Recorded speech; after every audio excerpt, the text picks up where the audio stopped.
All right, welcome everyone. We're just at the top of the hour. My name is Ankur Patel. I'm the Director of Advancement for Hindu University of America, and we have a very special webinar today, Reconstructing Hindu History. We had all over 400 registrations. We only have 65. You know, I like to start exactly on time, but because of the new or the shift in time, I don't know if we want to give an extra minute or two. Kalyanji, do you want to?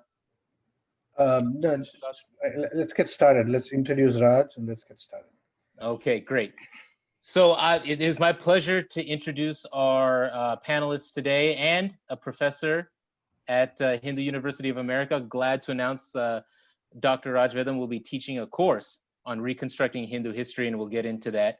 So Dr. Raj Vedam obtained his master's degree actually in electrical engineering from the India Institute of Science, Bengaluru, and a PhD also in electrical engineering from Oregon State University, Corvallis, USA.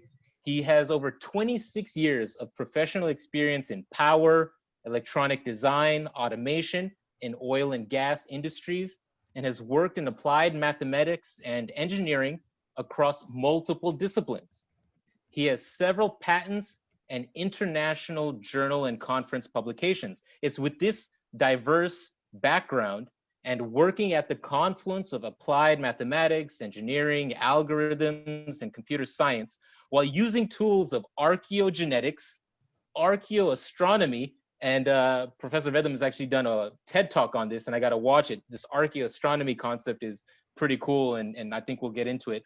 Archaeology and pursuing evidence of the knowledge transfers from India, Dr. Vedam has put forward a strong thesis with verifiable facts on the antiquity of the Indian civilization and the many discoveries made in ancient India. Now, he's delivered hundreds of lectures in India and the US. And again, it's our pleasure to welcome Dr. Raj Vedam, who's also serving as the president of the United States branch of the Indology Foundation, a think tank based in New Delhi, as well as director of the Arsha Vidya Satsanga based in Houston. So with that introduction, I will hand it over to Kalyanji to frame the conversation, but this is such an important issue, just the history and how do we reconstruct it. So I'm glad to be a part of this today. Yeah, terrific. Welcome everybody. I want to begin today with a rather interesting question. The question is this, okay, first of all, let's exercise our chat window a little bit, okay? So I'm going to type in a question, like my usual question. Where are you from? Please type your answer in the chat window. Where are you from? Where are you joining this conversation from?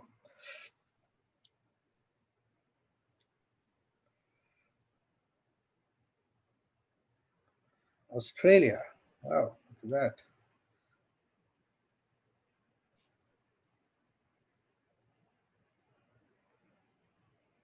Madhavi from Australia. All right. Berkeley, Bangalore. Okay. Good, good, good. And you can type your questions specifically into the Q&A box, and we can compile them and address them at the end. But yeah. Okay, good. So now my next question is, who invented this category called world history? Or when was it invented? So this is a very interesting question. You know, we might be tempted to think that a category called world history has always existed since the beginning of humankind. You know, but it didn't. For a long time, nobody wrote world history. Yeah, nobody wrote world history. When suddenly one day, world history became very important, and it was necessary to commit enormous amount of resources and energy to construct a world history. So does anybody know when world history was invented? So somebody says probably Christian missionaries as part of Bible creationism, colonialists, probably, okay, 800s, 1800s, Puranas. No, Purana is a very interesting category. You know, we have this dichotomy between these two categories called history and mythology, right? So, you know, it's very frequently we ask the question, is it historical or is it mythological? It's one of the most favorite questions to ask nowadays. But when was world history invented? Okay, now I'm not going to answer the question except say that the concept of world history originated at a very specific point in time. Okay, uh, fairly recently. Okay, it was not some ancient category of knowledge that existed from time immemorial. But having said that, the writing of Indian history, particularly Hindu history, has been a project of the West. So the Westerners often lamented that India did not keep good historical records, but nevertheless speculated extensively on Hindu history, Indian history, and so on. And there is a mainstream narrative that is in place today, very much in place today, which is regurgitated almost endlessly in textbooks around the world, in both Western textbooks as well as Indian textbooks. If you buy the latest NCERT textbook in India and you compare it with what the McGraw-Hill textbook is saying in California, they'll pretty much say the same thing, because there seems to be a single universal narrative about history, about Hindu history.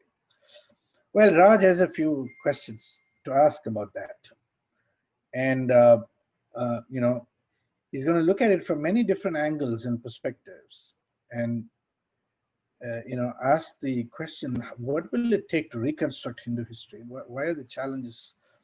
Why are the current narratives so inaccurate? What is the evidence for it? Okay. With that brief introduction, I want to turn it over to Raj Vedam. Welcome, everybody. Raj, please turn on your video camera if you can, please. It's not on.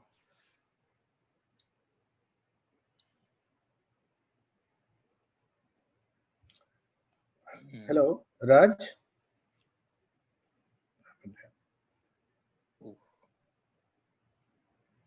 Hello, Raj. We are not able to hear you. Can you hear me, Kalyanji? I can hear you now. Okay. But we can't see you though. Yes. I just moved from another place to here because my internet was unstable. So just give me 2 minutes. I'll get started. Just 2 minutes. Okay, great. Okay, very good, very good.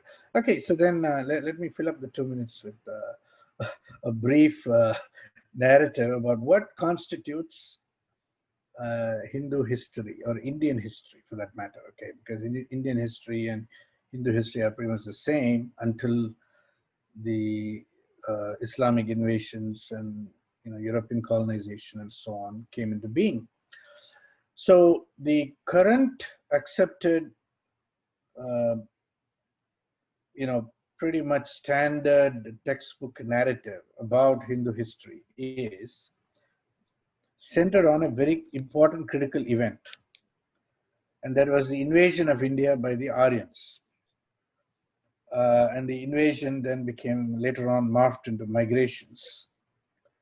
And nowadays it's not clear whether they quite invaded or simply migrated or just were visiting tourists, or what exactly the story was. But somewhere around 1500 BCE, right around that time, 1500 BCE, there is supposed to have been this vast influx of the Aryans into the Indian subcontinent. And the intermixing of the Aryans with the native aborigines, as they call it, the Dravidians, was what gave rise to this mixed byproduct called Hinduism. This is a kind of a narrative that is presented in textbooks as almost incontrovertible facts.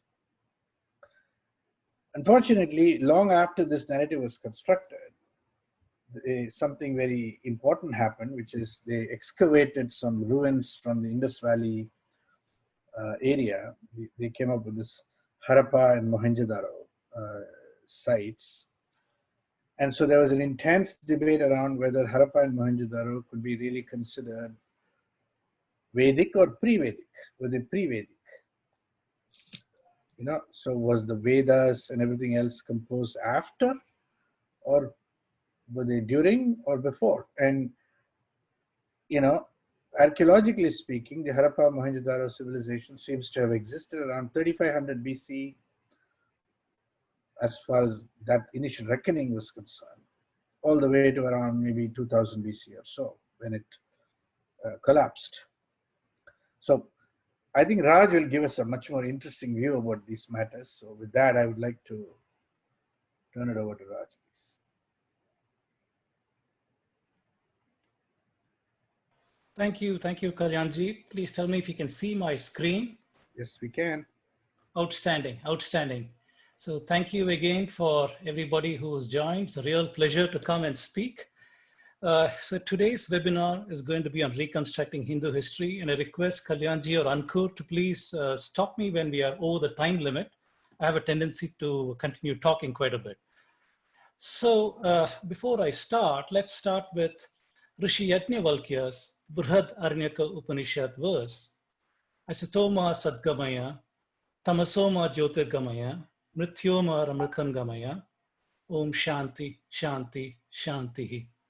What does this mean? And when did Rishi Yajnavalkya even write this?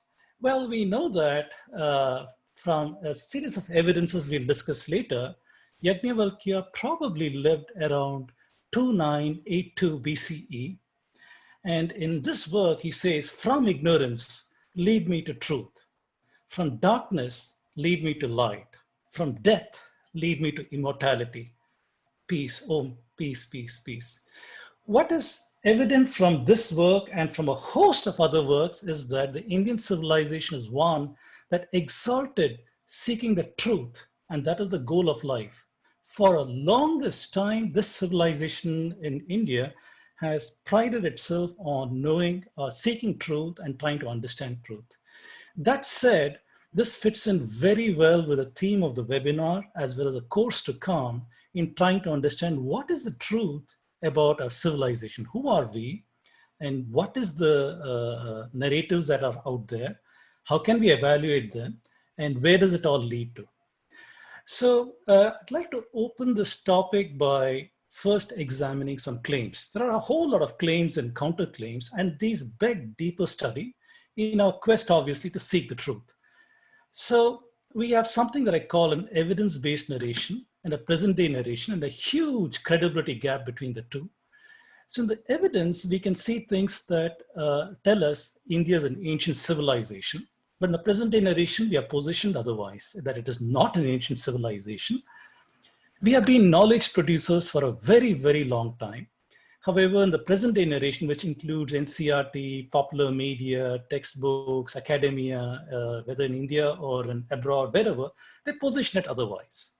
We have hundreds and thousands of very strong index sources and references.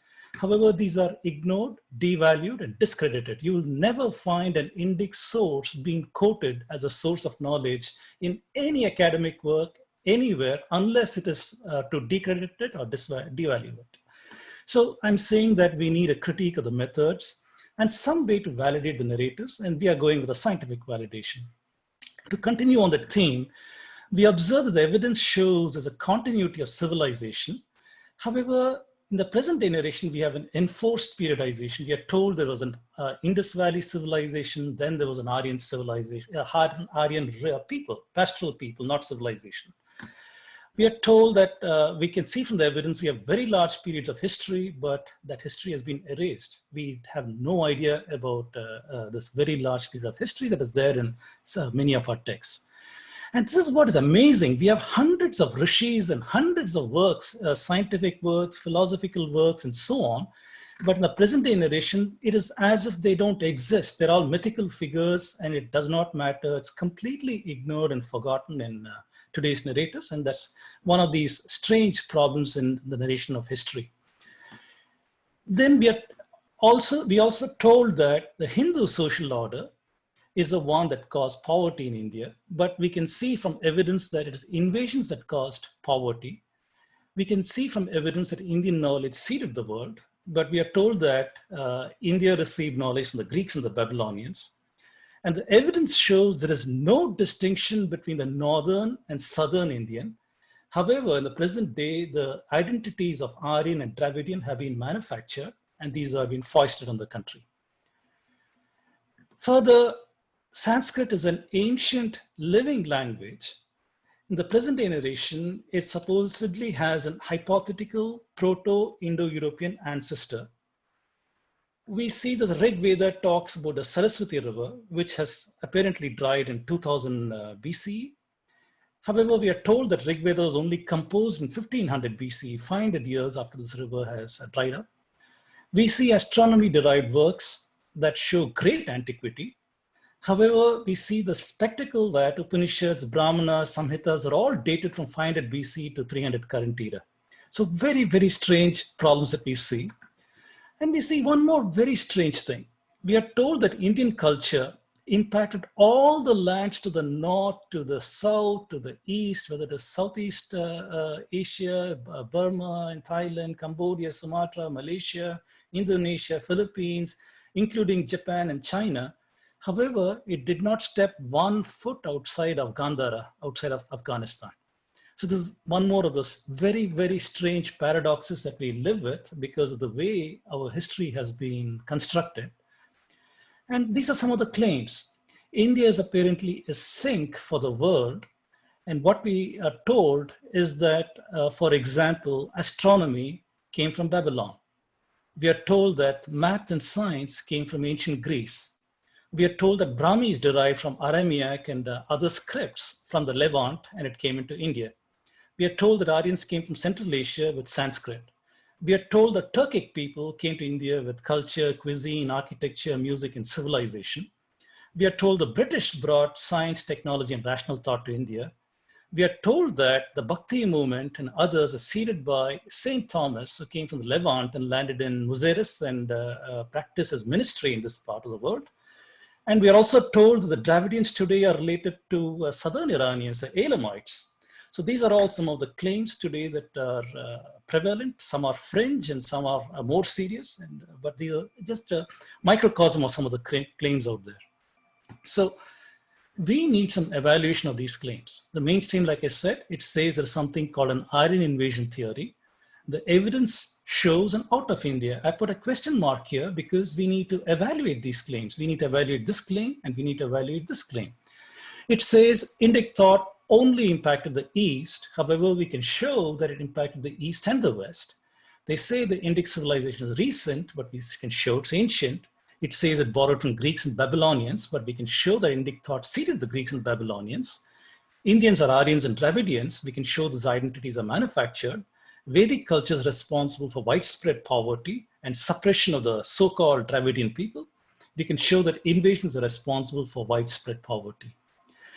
So we need to employ some methods before we even put ourselves in a position saying we are evaluating these claims. So we need to see what is the data that the people have used, what are the models they have used, what is the methodology they've adopted, what is the framework they have adopted. Once we understand these 4 aspects, then we are in a position to critically evaluate where are you coming from? What is your method? What is your model? What is your data? What is your framework? And therefore, are your claims valid? And we can try to see where things are going. So we see that there's a boatload of data as far as India is concerned. We have got data from archaeology, epigraphy, coins, literature, oral records, foreign traveler accounts, world timelines, climate records, grammar, language, scripts, science, astronomy, paleontology, genetics, religion, you name it.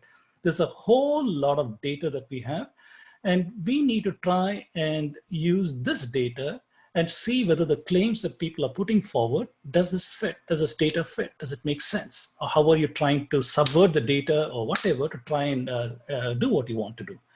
So data is typically used with some models, and the models people have used is the linguistics model, archaeology model, the genetics model, anthropology model, astronomy model, and several other models are there. And we need to question, a good model should explain all of the data well in a multi-dimensional context with little conflict. If there is any conflict, if the model cannot describe the data, a red flag must go up. The red flag asks, what is wrong? Is my data wrong? Is my method wrong? Is my model wrong? Are my conclusions wrong? So we need to try and evaluate where that error is, whenever we find these red marks, red flags going up. So I say a good model should explain the context multidimensionally and be used to predict to fill the gaps. So what about the methods? We need to ask a question. Can the received wisdom of the loudest voices, is that correct? There are a whole lot of people who go around saying, oh, look, there are these professors from Harvard and from all these lovely places. They're coming and saying certain things. The Britishers have said this. All of like Western academia is saying these things. They are the loudest voices. Do you mean to say they are incorrect? So is the received wisdom of loudest voice, is that correct? I'm posing that question. If somebody says, I want to know exactly what happened in the past, that may not be possible because you need a time machine. You need a time machine to go back to the past and try to see what exactly happened. So the best that we can hope for is a logical, rational examination where maximal data converge to a certain locale time and space, and we need to see, does that make sense? So that is what we need to reconstruct the past. What we find today is linguistic data, archaeology, astronomy, geology, other emic data. Emic means data that is endemic inside the civilization, our way of looking at the world. It's not the outsider, for example, the missionary coming and looking at Hinduism. That is an outsider view. So he comes with some prejudices and other things. That's an outsider view. An emic view is the insider, the practitioner of that culture, looking at their own civilization. So if we look at all of the data and use the methods, what are the methods used today? You've got comparative linguistics, archaeology uses carbon dating, relative chronology. In astronomy, we can use celestial calendars. In geological climate data, we can use ice age or records of drought, earthquakes, river course changes. Genetics use admixture, PCA. In other emic data like Puranas, you can use genealogies and other internal evidence of Indian texts. And the hope is that if you take all of this data, process it through the methods, and you have a narrative that evolves in time and space, leading you to the present. And we want this to be a nice, coherent convergence and not data going all over the place and claims going all over the place, and that won't do. So we need to see, how can we use logic and a rational examination to understand these things? If you look at an example, today, the loudest model is the linguistic model. So the linguistic model makes use of something called Proto-Indo-European language model for Indo-European languages. I put inverted quotes because that's what it is referred to.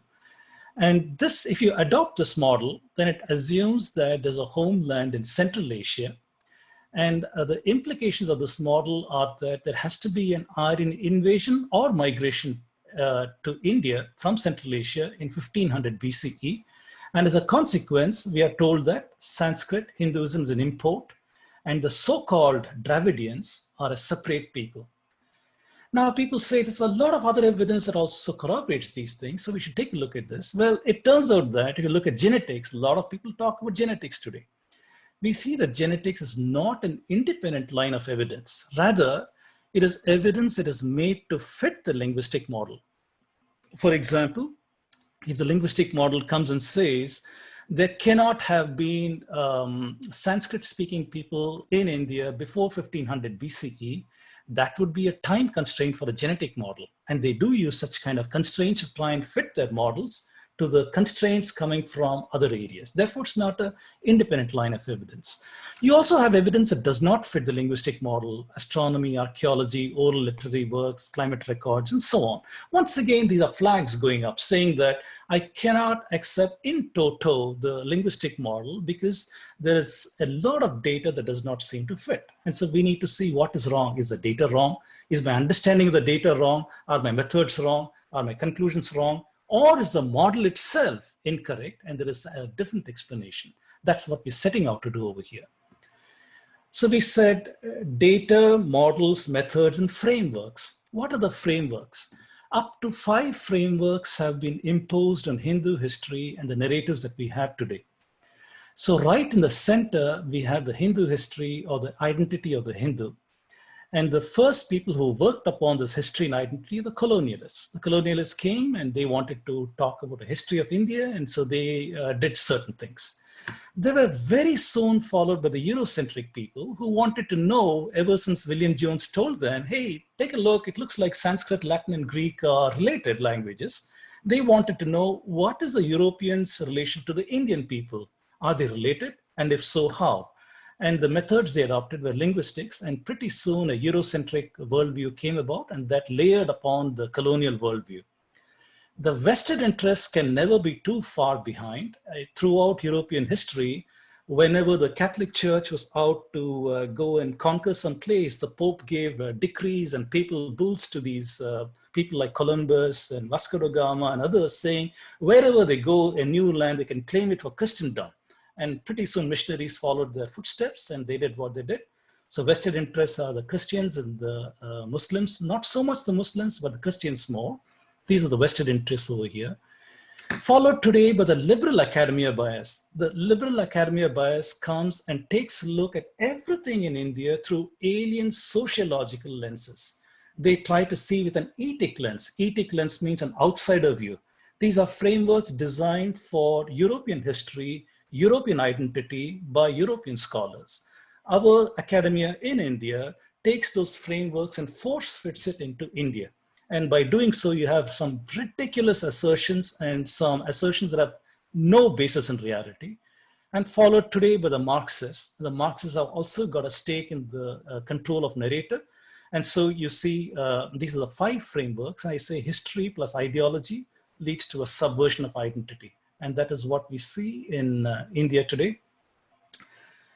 If you look at the early motivations of dependencies, colonial hegemony, 16th to 20th century, through people like the Portuguese, Dutch, French, and British, that went hand in hand with Christian imperialism, 1500s to present, through people like, for example, Caldwell and Pope. These are not only 2 guys, there are hundreds of others, De Nobili and Bartholomew Ziegenbalg, and many, many, many others who were complicit in this kind of narrative.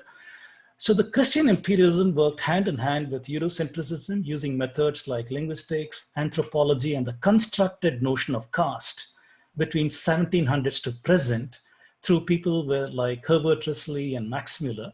So with this nexus over here, colonial hegemony, Christian imperialism, and Eurocentrism, was born the idea of Aryan invasion or migration theory to India, dividing Indians into 2, and so on, because it fits the motives and the needs of these 3 different sections of interest. That we'll learn a lot about these things later. Today, you might say these are all a bygone era. Why do we worry about these things? Unfortunately, that is not true. Even today, with this received wisdom of Aryan invasion theory, we have etic sociology applied between 1800s to present today on India, using tools like archaeology, for example, between 1800s to present. There's Maria Gimbutas and Colin Renfro. This is John Marshall, who worked in Harappa. And they work hand in hand also with genetics. Here's one example, David Reich, who wrote this book, Who We Are, How We Got Here, in 1990s to present. And they work with this received wisdom and continue to produce works that are directly impacting the Hindu identity and the truth of our history. So there are continued circular dependencies from the past leading into the present. And our goals will be to try and study some of these things. Then a question. Why did these people do what they did? Why was Hindu history distorted? Well, I've talked about this in my talks extensively. Early colonial historians are motivated by a desire to uphold the biblical chronology. So these people fervently believed that they were the Anglican Church people, 1700s, and anybody who was educated in 1700s believed that God created the world according to the Genesis account in 4004 BCE. How did they get that? By adding up the genealogies of all the prophets mentioned in the Old Testament or the Hebrew records, And by doing that, they came upon a date of 4004 BCE. They also believed that God destroyed the world in 3000 BCE. And if you have a history today, it's only post that flood event. And in India, they chanced upon the Puranic accounts and others which had enormous timelines. And they decided that it can't be right. Only the Bible account is right, and that can't be right. And therefore, they went through a process of white man's burden of trying to correct Indian chronology. Like I said, Eurocentric people, they analyze these languages, propose a homeland, Aryan invasion theory, Dravidians assumed to be different people. The missionaries were driven by a desire to convert a Southern Indian, and one way to convert the Southern Indian was to distance them from their culture. So they had to show that Sanskrit is an import. They had to show that the people in the South were subjugated by the people from the North, who, by the way, were outsiders, and they are fair-skinned, they came from outside. They subjugated the Southern people, and therefore that's why you are poor, or so on and so forth. And by doing that, they created the politics of hatred and separatism, hoping that once we detach the Southerner from the cultural moorings of India, then you can easily convert them to Christianity. The left liberal academia today privileges alien sociological lenses. We talked about that. Everything in India is through the prism of oppressor-oppressed. Who was oppressing whom, and who is the oppressed and who is the oppressor? Invariably, the white male who was the oppressor, slavery and all those things in the West, that became the Brahmin male in India. And even though the power structures were nothing like in the West, it turned out to be mapped in India, continues today in academia to force-fit a structure that is ill-fitting. Marxists, we know that the desire to subvert the Indic identity. Marxists believe that a change comes on the back of a revolution. If you want to bring in a new world order, you have to destroy the old world order. In India, the old world order is Hinduism. By destroying Hinduism, you can come with a new identity. And today the results are all over the place. I put some pictures over here to show some of the issues. And you have even CEOs like Narayan Murthy, who's going around saying this from Times of India in January 7, 2020, going around saying Hinduism must be jettisoned for progress. And he says for the last 3,000 years, we have a certain culture which is based upon all the negative characteristics that he's pulling out and mapping it to Hinduism and saying that has to be thrown out. So this shows how deeply ideas like this are pervaded into the thought leaders of India. In addition, if we can call this man a thought leader, we see these kind of ideas. All right, that said, let's take a look at the linguistic model, because this is the one that has primarily been used to talk about Indians, the Aryan invasion theory and so on. So very, very briefly, I'll talk about these things. So this example shows, for example here, if there's a Proto-Indo-European word called dhwa, whenever there's a star, it means the reconstructed word. It is not a real word. It is a reconstructed, academia, reconstructed word. This is supposedly having given to Proto-Balto-Slavic dwo, to Lithuanian, to Latvian, to Celtic, to Albanian, to Greek, and to English, to tu that you see over here, to Sanskrit, to dva, to Punjabi, Hindi, do, and so on and so forth. So these are the models of how a word can be shaped and how that word changes from one sound to a different sound. And to account for these changes, they propose some rules of grammar, rules of lexicography, so that this is how this word changes from this to that. So it's an elaborate reconstruction of rules, which is constructed in academia, that proposes how these languages changed. And by the way, the change came either through migrations or through invasions, or lesser through trade and contact. So the Europeans searched for homeland. Initially, they thought India was a homeland where the Proto-Indo-European language was.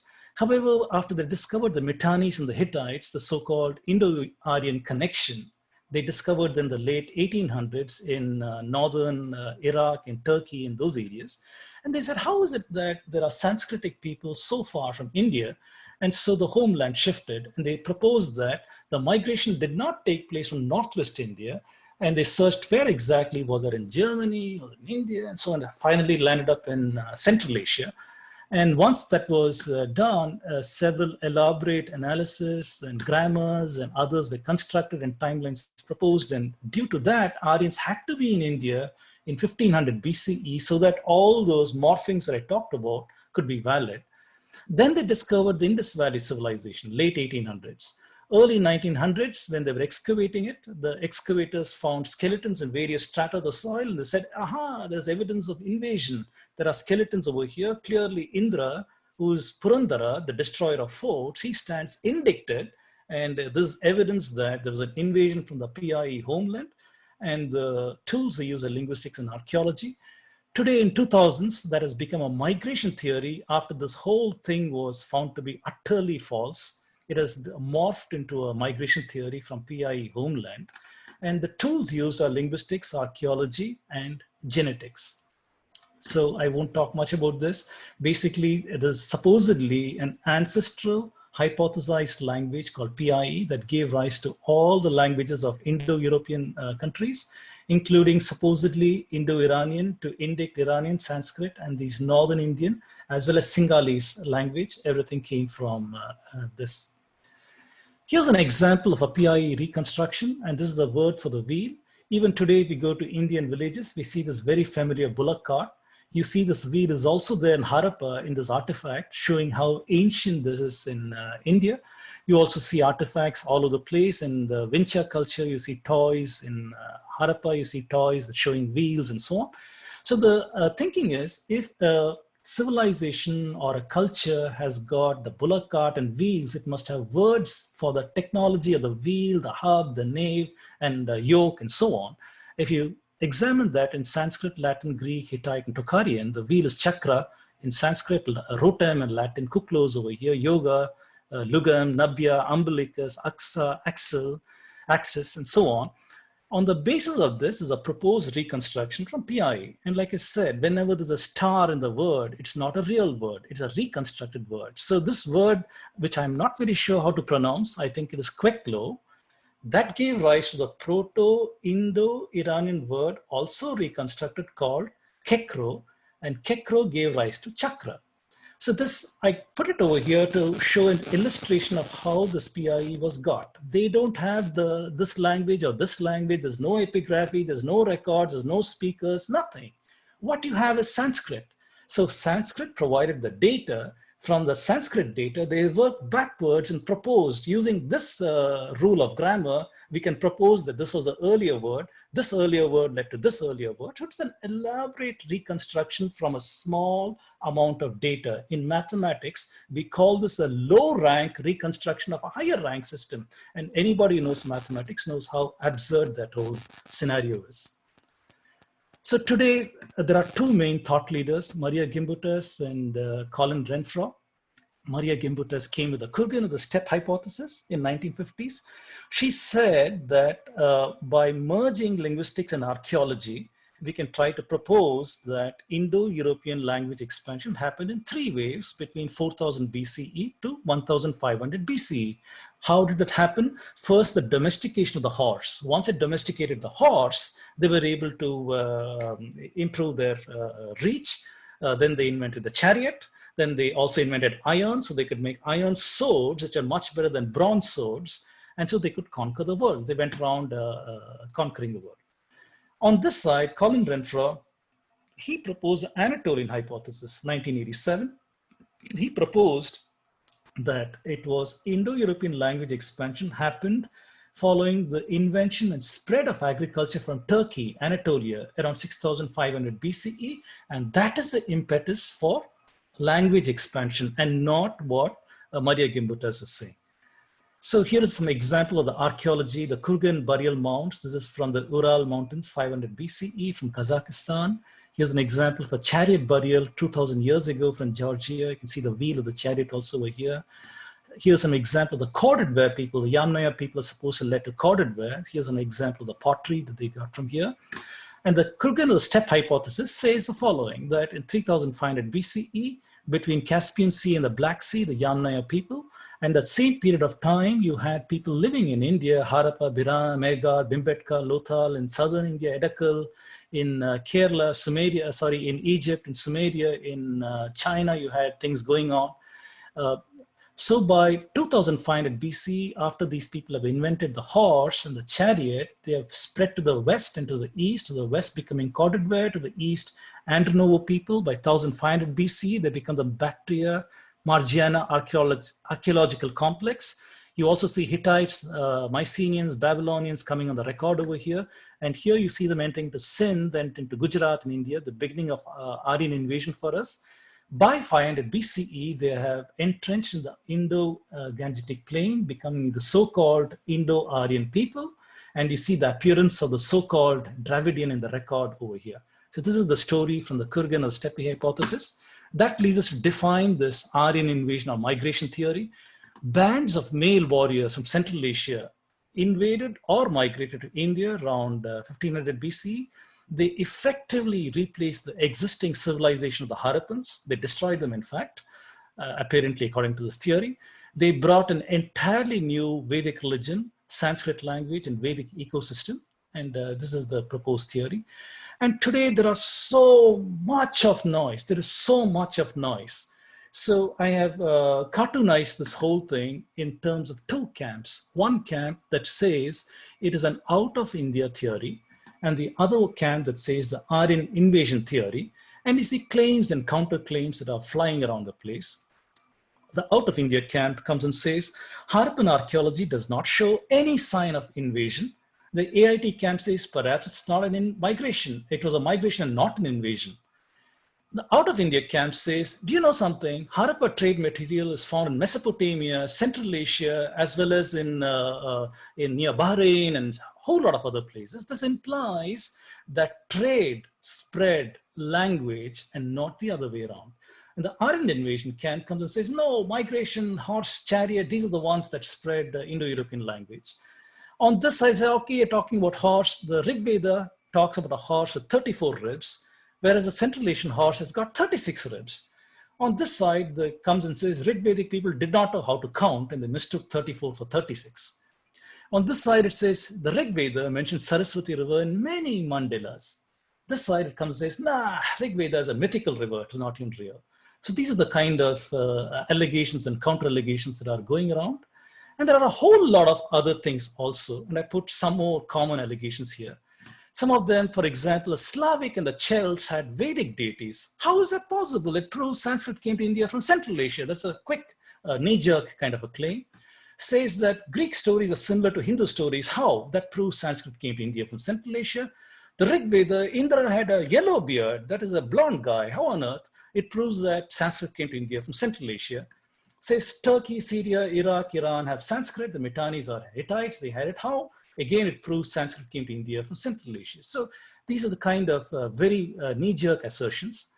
And you find even more. This is a compilation of some comments that I got from some friendly viewers on social media in response to my talks. And this is one such claim that says there are no Shrauta practices in the southern India till late 300 BC. And therefore, the implication is it proves Aryan invasion, Dravidian oppression, Sanskrit came to India. It says there are a whole lot of records in southern India about Brahmin migrations, copper plates, epigraphy, records, Pallava, Chola period. In fact, there's the largest number of epigraphy found in India is in Tamil Nadu, and they talk about these things. Therefore, it proves Aryan invasion, Dravidian oppression, and so on.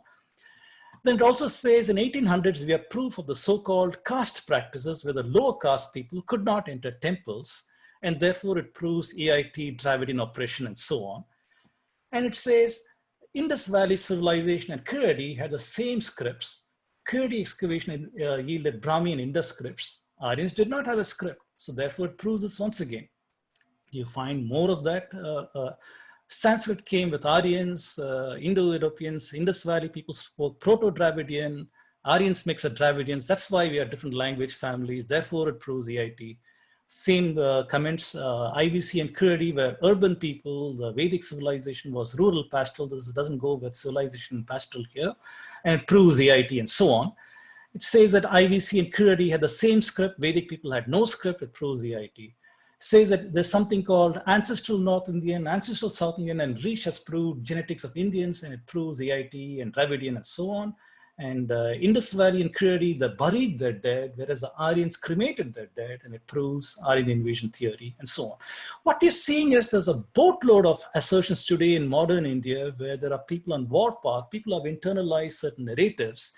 They are going around and the knee-jerk reaction, every time there is some data or some observation, they conflate that immediately to the worldview, the framework which they have. And we need to sit back and ask, how do we even begin to address these things? What kind of data are they using? What kind of models are they using? What kind of methods are they using? What kind of frameworks are they using? How are they concluding these kinds of things? So this is the subject of what we'll do. So I defined the problem thus far. So I've shown there's a lot of claims in the deep history of India. I showed 5 agencies that define the frameworks. And I'm saying that we'll need to deconstruct the claims, data, models, methods, examine the evidence in different areas, and then propose evidence-based narrative. So this is what we're trying to do in this talk. So I'm going to very quickly breeze through the rest of the webinar over here, because I've talked about this in my earlier talks too. I'll show some empirical evidence for an advanced Indian civilization. I have 2 talks over the Indian civilization, untold story, and revisiting Indian civilization. Please take a look at that. It talks about a lot of these things. And if we look at archaeology and paleontology, there is great antiquity of humans in India, and we have artifacts from 1 million years ago from the species that we think is Homo erectus. Excuse me. We have the Narmada man from 350,000 years ago.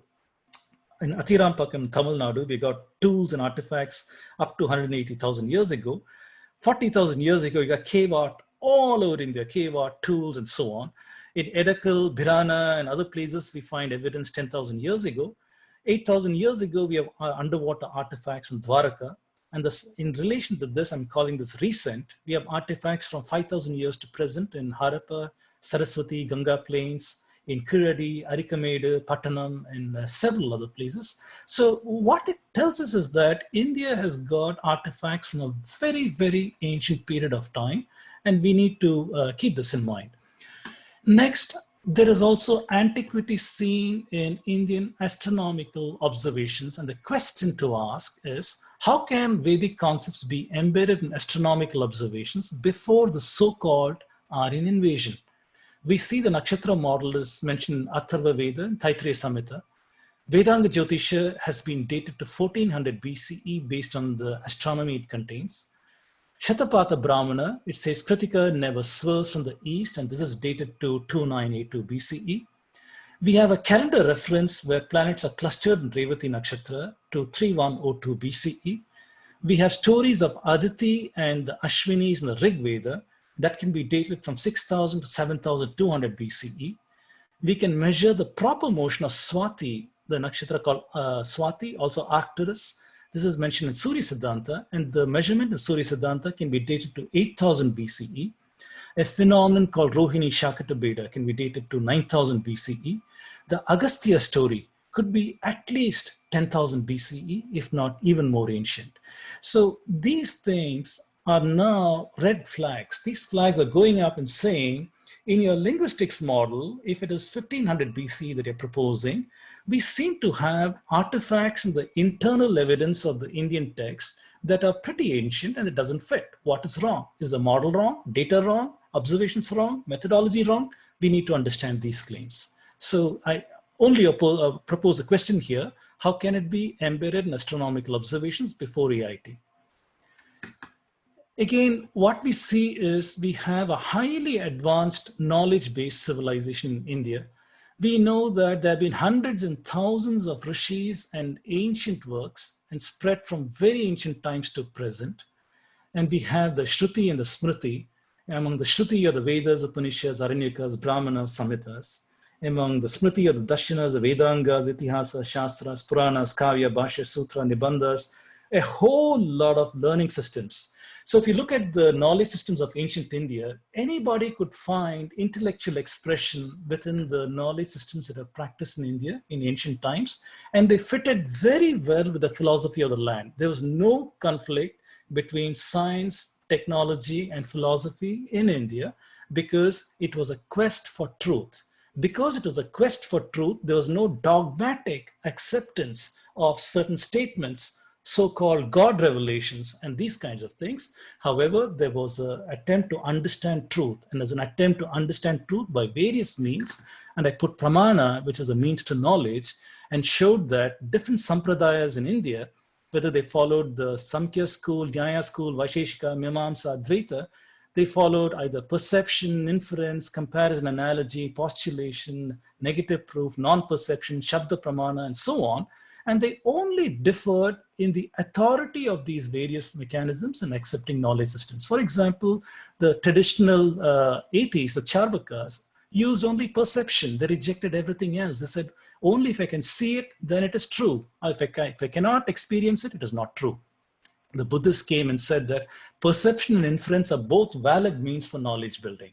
Vaisheshika came with perception and inference too. And similarly, you find Mimamsa, Dvaita, and Advaita, and so on. So very clearly, we also had an epistemology that seemed to support the idea that there's a long gestation of knowledge in India. Very, very long, sufficiently long that so many schools have evolved, so many ways of looking at knowledge has evolved, which is not possible in a young civilization. So that is the point of this. So very quickly, I'll show you the roots of various knowledge systems. We all know about the roots of medicine, Atharva Veda, which led to Ayurveda. We are aware of Charaka, Shushruta Samhita, compendiums of knowledge. We see that the Mitannis, Hittites, Egyptians, and Chinese are influenced by Indic systems. This is then a talk of mine. We also know that medieval Europe depended on drugs from India ever since Roman trade and earlier. We also know Arab medicine was based on Ayurveda since Bin Qasim's invasion of Sindh and the importation of Indian knowledge into Arab world.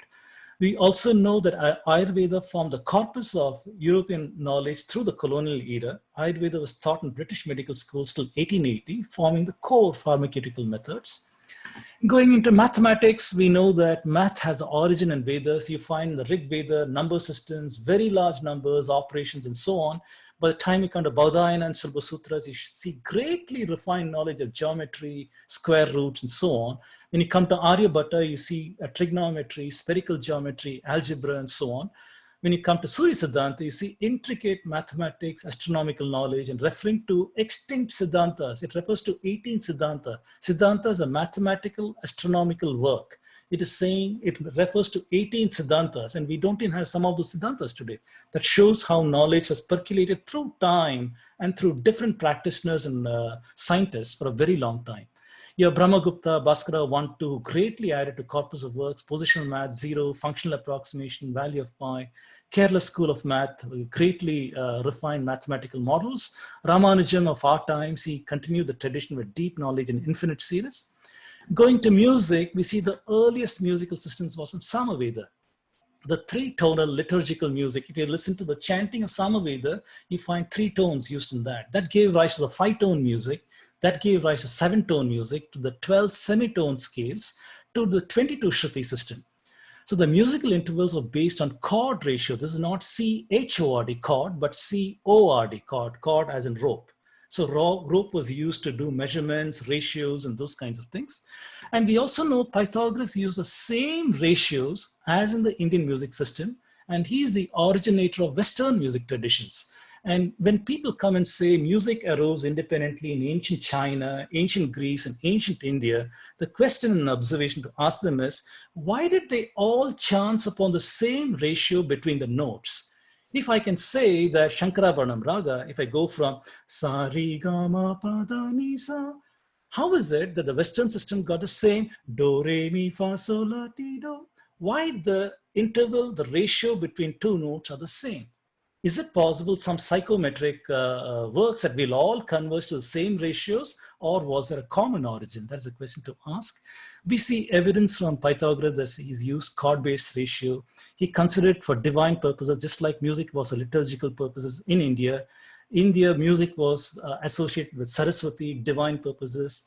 Pythagoras erected a statue of goddess of music, Muses, in his village. Many similarities are there.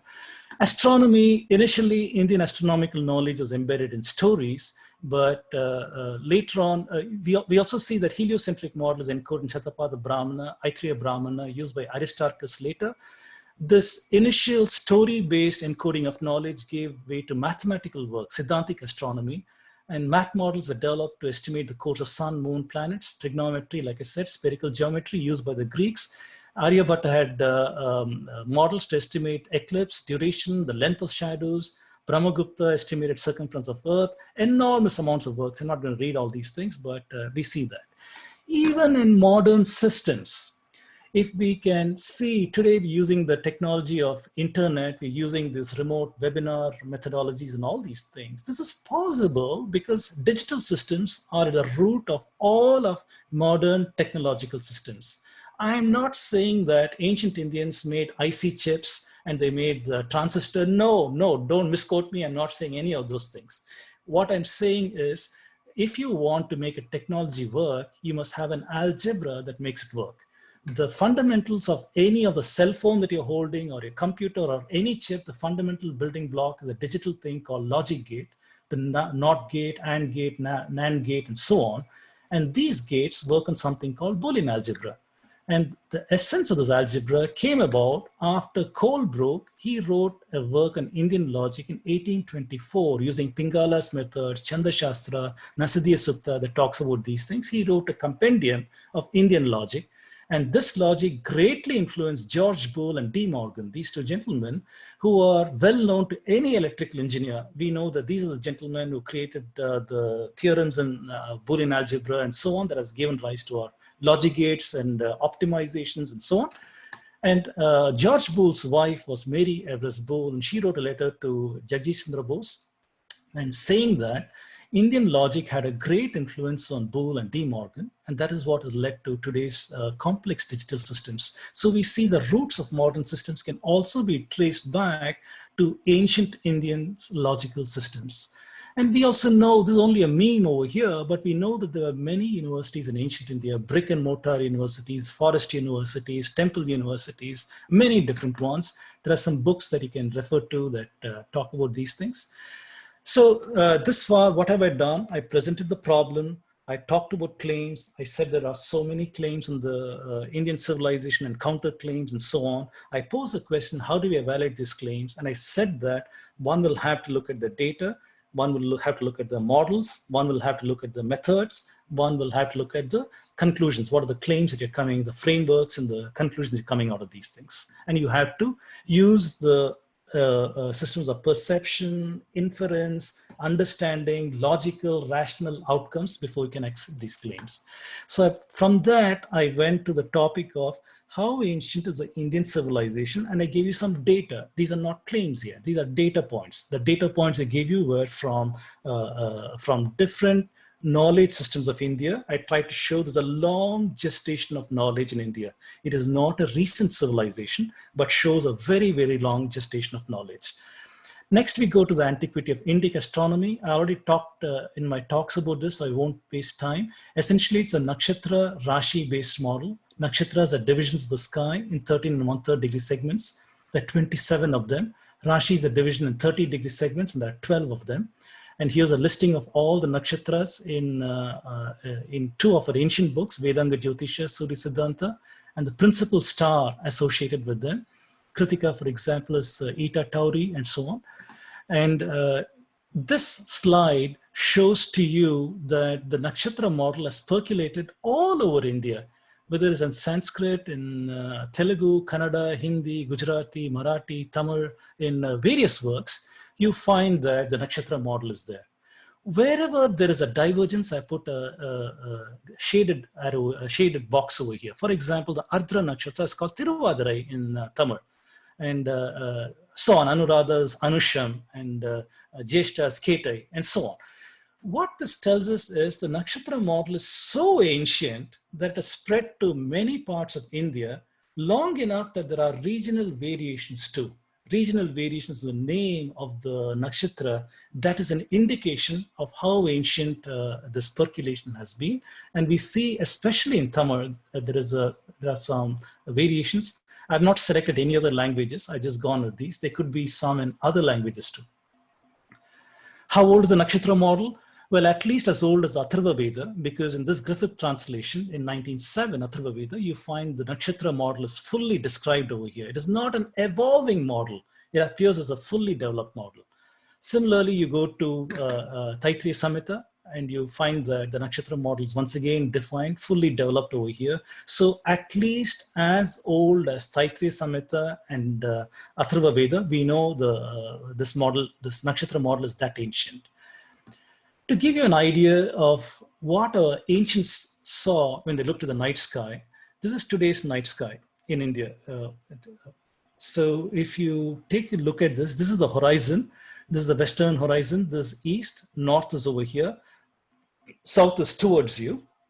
And these circles that you're seeing are the projections of Earth's latitudes and longitudes in the sky. So geographical latitudes, longitudes become celestial coordinates. This over here is a celestial North Pole. We call it Dhruva. It is immobile in the sky. It looks like the Earth is spinning about Dhruva. So that is what this one is. And whenever Indians talked about nakshatra of the day, it was always in relation to when the moon appears in the eastern horizon, what section of the sky is it in? In this case, in KT, Houston, at 6 o'clock today, 18 hours, the moon will appear over the eastern horizon, and it is in the Uttara Bhadrapada. Uttarashada. This is the nakshatra that is in, and therefore today's nakshatra is Uttarashada. That is the nakshatra for today. And here you see a distribution of all the nakshatras goes in a huge circle over here. This is the precision circle. I talked about this in my talks earlier, won't talk about that. And this line over here, the celestial equator, if this is 90 degrees, 80, 70, 60, 50, 40, 30, 20, 10, 0. 0 is the equator on Earth. This is a celestial equator in space. And on the day of the equinox, the sun would be exactly on the celestial equator. Then for a period of 6 months, which we call Uttarayana, it goes north and north and north till it reaches 23.3 degrees. Then for 6 months, it goes south and south and south, crosses the celestial equator and goes to minus 23.3 degrees. This is the so-called Uttarayana Dakshinayana. And our ancients were fully aware of these things. So they were able to estimate what is the solar year. The solar year was the duration when the sun goes from this extreme and back. That was the celestial year. So Indians had a way of marking time by looking at the nakshatra for the day, as well as understanding the phases of the moon. So there are 2 calendars here already. One is a nakshatra-based calendar. Other one is a phases of the moon-based calendar. And the third one is understanding the solar year. And their attempts to reconcile these calendars and get the resonances on the heavenly bodies, that led to the various yugas that we are familiar with. So I already talked about Vedanga Jyotisha, that it has got a phenomenon. The phenomenon is winter solstice at Dhanishta Nakshatra, and this can be dated precisely to 1440 BCE. It's also observed by Colebrook, who's one of the colonial Indologists. Yajnavalkya wrote Shatapatha Brahmana, in which he remarked that you can light the Vedic fire under Kritika because Kritika does not move from the east direction. And such a statement, heliacal rising of Kritika, was only possible in 2982 BCE. And today, Kritika is far away from here because of the phenomenon of precession. Precession is a 26,000 year cycle in which the Earth, where the axis of Earth, where it is pointing to, is shifting in the sky. It is tracing a huge circle that takes 26,000 years. Because of that, we no longer have heliacal rising of Kritika in this time frame. Kritika, something else is heliacal rising. So we can work backwards in time, understanding precession rate, and we can work this out to April 15th, 2982 BCE, plus minus 100 to 200 years. This statement would have been true. Wow. We also, was there some comment? Yeah, we're at the top of the hour. Okay. If I can just make a pitch, it feels like you've tried to fit a whole course into a webinar. And if we could, make that pitch, if this is interesting, and it is to me, and it's amazing, issue after issue, the depth and how much information you've tried to cover, please, if this is interesting to you. Okay, you went silent over there, Ankur, so I can't hear you anymore. So the course is in the chat. Please consider looking at the course and registering.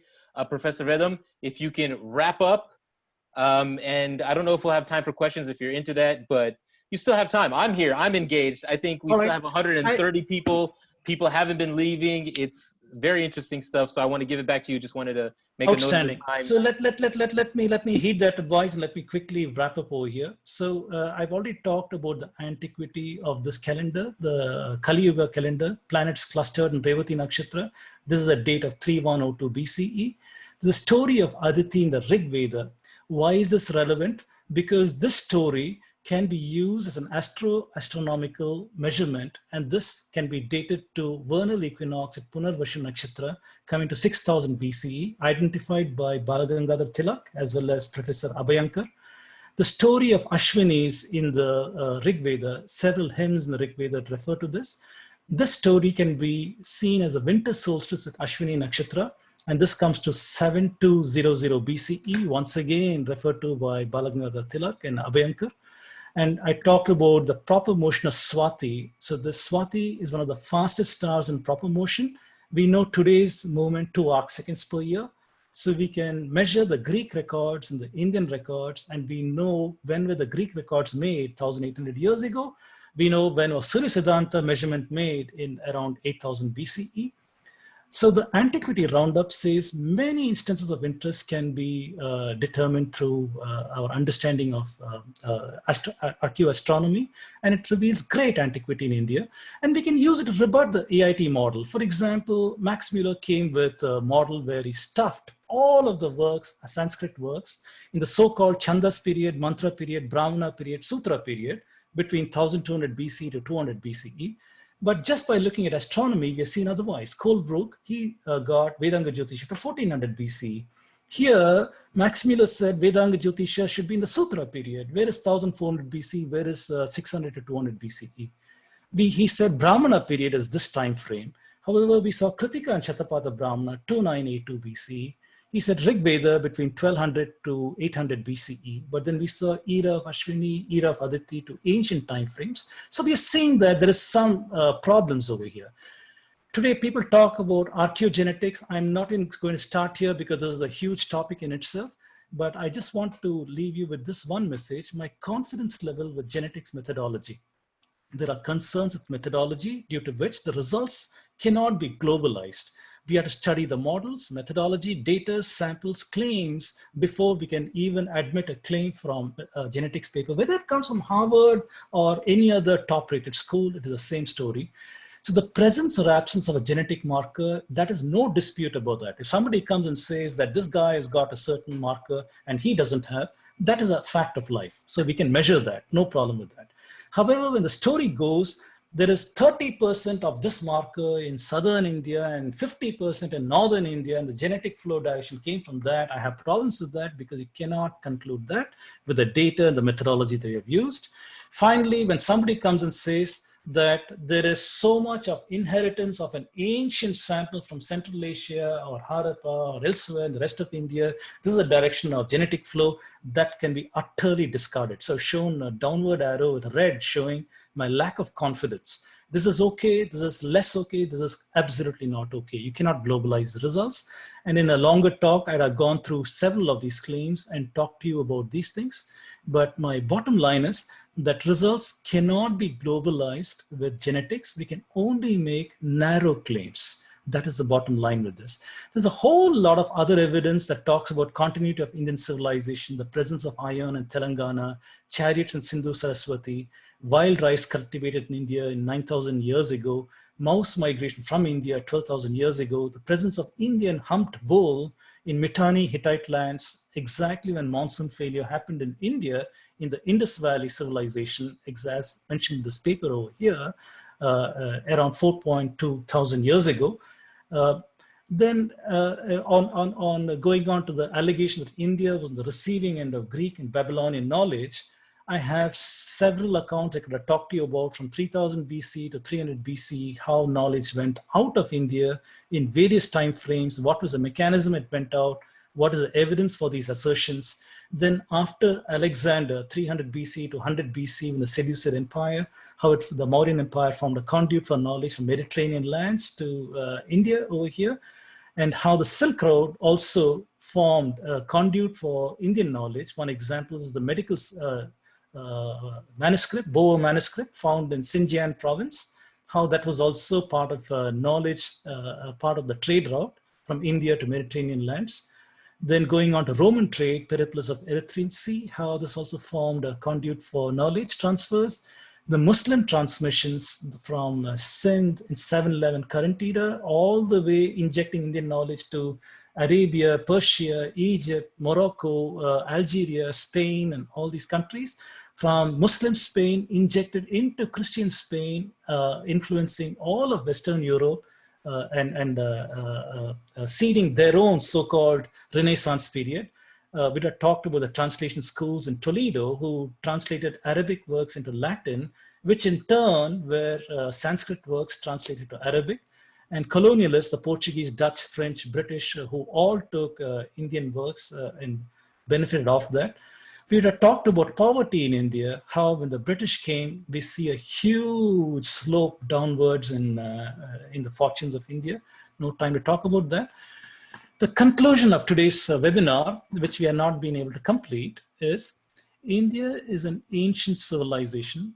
There are deep knowledge systems, high accomplishment in a wide range of fields, mathematics, medicine, astronomy, grammar, and so on. There's evidence of a highly cultured people from ancient times.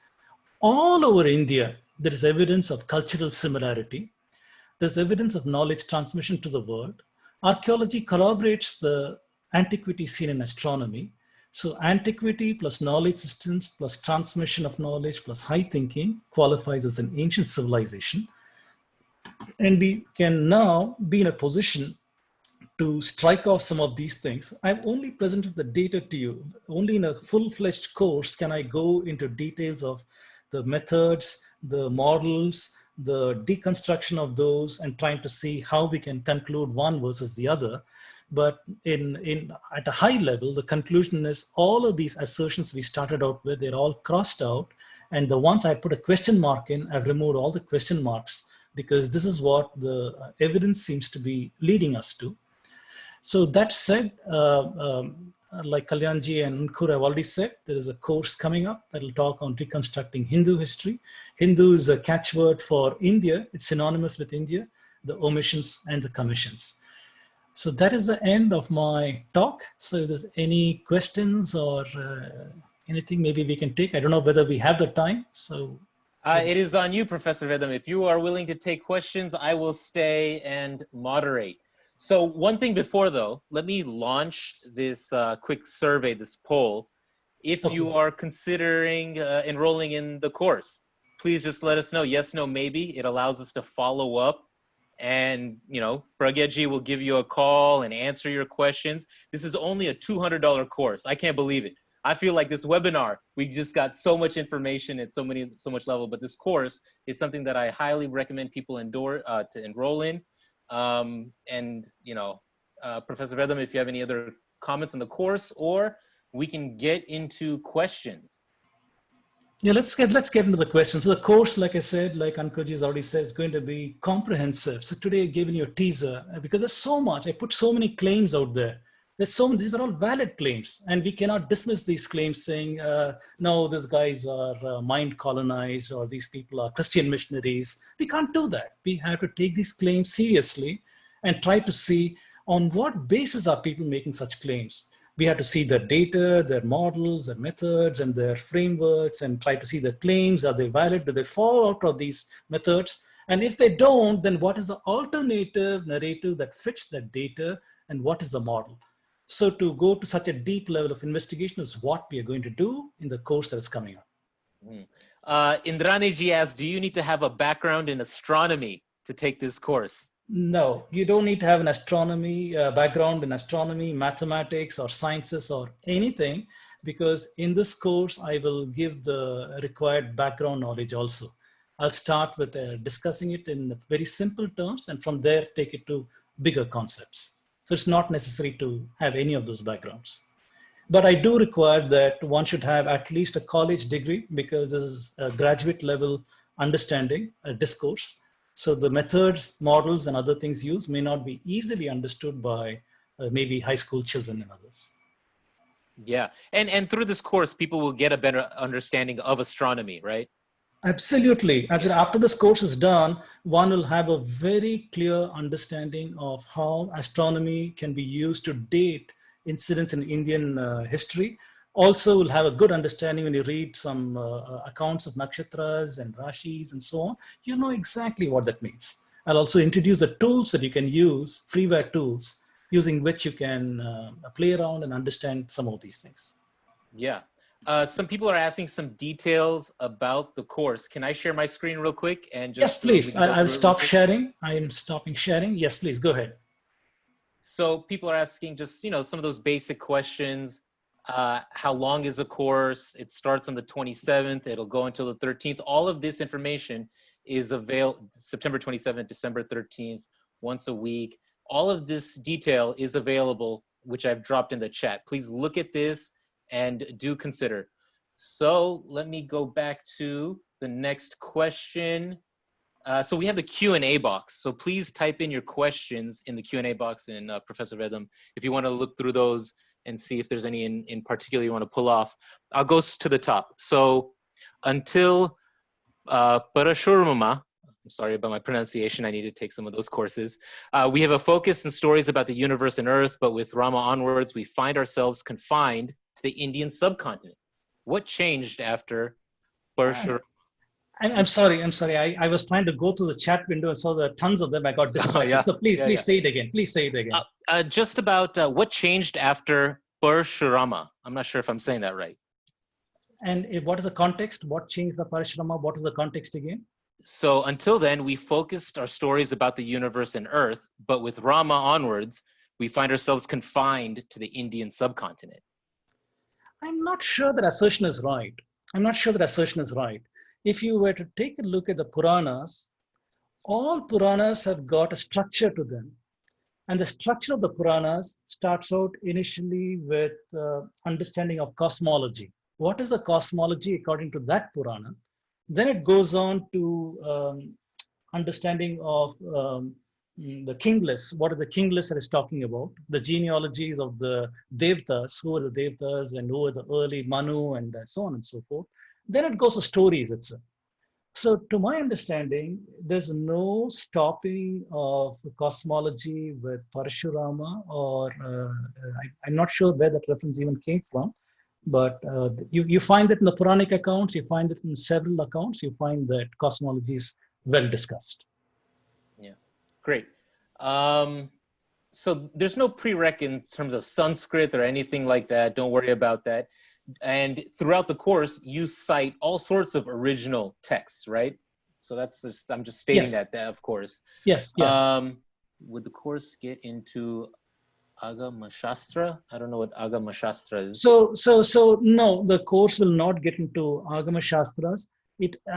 This course is going to be more of a scientific deconstruction of the claims, because we are concerned at the very top level with the claims on the Indian civilization. So we want to deconstruct the claims and see where is the most feasible claim. So I will not be doing anything on the Shastras, because I myself am not qualified to do that. Within the context of Hindu University of America, there are others who are offering such courses.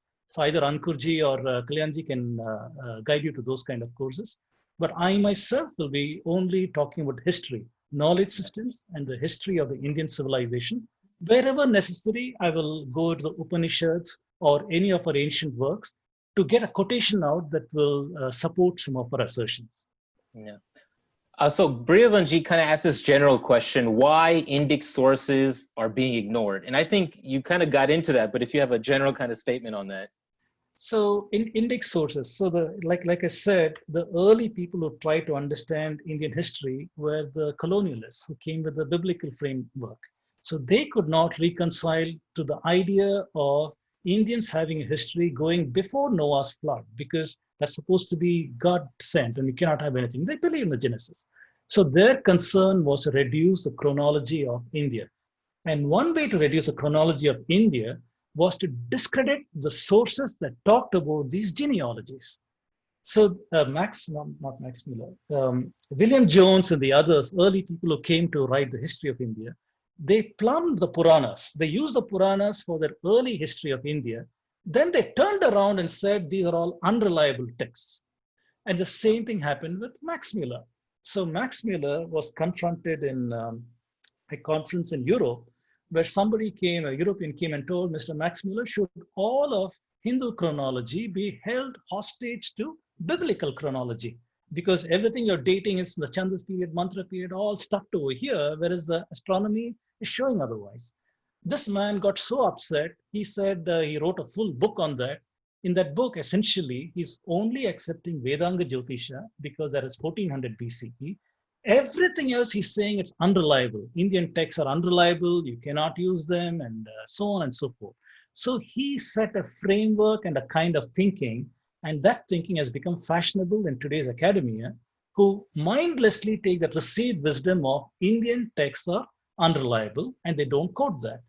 That is now being buttressed by one more perverted thinking that we are a secular people. Because we are a secular people, we cannot do anything to do with anything on Hinduism, even if that's got a great bearing on our history and the narrative of who we are. We will not talk about any rishi because these are mythical figures.